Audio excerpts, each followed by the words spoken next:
ဒါဘာလို့တက်လဲမောင်ရင်ဒီအိတ်ထက်ကဘာတွေတော့ကွာမင်းကဘာကိစ္စလဲ ဟိုတရားမဝင်တဲ့မိကွန်းတွေကျုပ်မဖြစ်နိုင်ဘူးရော့ဒါစီကန်းနဲ့မိကွန်းတစ်ထောင်စာရွက်စာတမ်းဝယ်က3000 ဟမ်ပြားစီတွေပါလားဒါဘာလို့ဖို့လဲ ဒီမဲ့တပြားချင်းကောက်ပြီးရေးကြည့်ပြား3000တိတိရှိတယ် ပြားတော့ အလူကြီးမင်းရဲ့စီကန်းထဲမှာငွေ3000လို့ပဲပါတယ်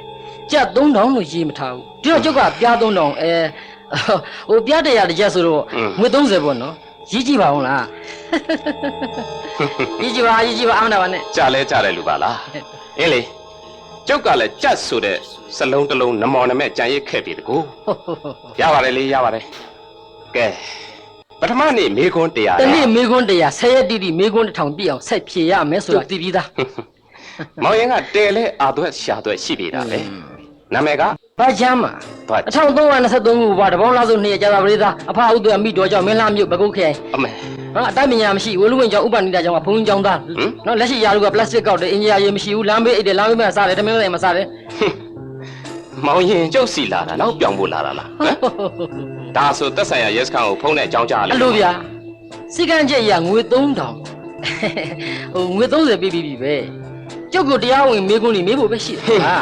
ဟမ်ခက်ဦးဟန်ရီဖိုးပါကက်ဆက်ဗီဒီယိုအကုန်ဖမ်းထားပြီးပြီဆိုတော့ဒီလိုမလုပ်နဲ့လေကဲခင်ဗျားမေးတာဖြေနိုင်မှုကကျွတ်တာဝင်ပဲမေးဗျာမေးစမ်း ကောင်းပြီလေကောင်းပြီ မေးပါ 1980ခုဇန်နဝါရီလ17ရက်နေ့ကအရေးအကြီးဆုံးကမ္ဘာသတင်းတစ်ခုဟာဘာပါလဲ ပါကစ္စတန်ဘင်္ဂလားဒေ့ရှ်စင်ကာပူဆော်ဒီအာရေဗျအိုမန်ကိုလံဘီယာဂမ်ဘီယာဟွန်ဒူရပ်စ်နဲ့ပါပူအာနယူဂီနီနိုင်ငံတွေကဥဆောင်ပြီးတော့အာဖဂန်နစ္စတန်ကနိုင်ငံရတပ်များချွင်းချက်မရှိရုပ်သိမ်းပေးဖို့အဆိုမှုရန်ကိုကုလသမဂ္ဂထွေထွေညီလာခံအစည်းအဝေးကိုတင်သွင်းတဲ့သတင်းမှာခင်ဗျာ ဟုတ်ပြီယူဂိုစလာဗီးယားနိုင်ငံသမ္မတကြီးတီတိုကွယ်လွန်တဲ့နေ့က No တီတိုမဟုတ်ပါဘူးနာမည်အရှိက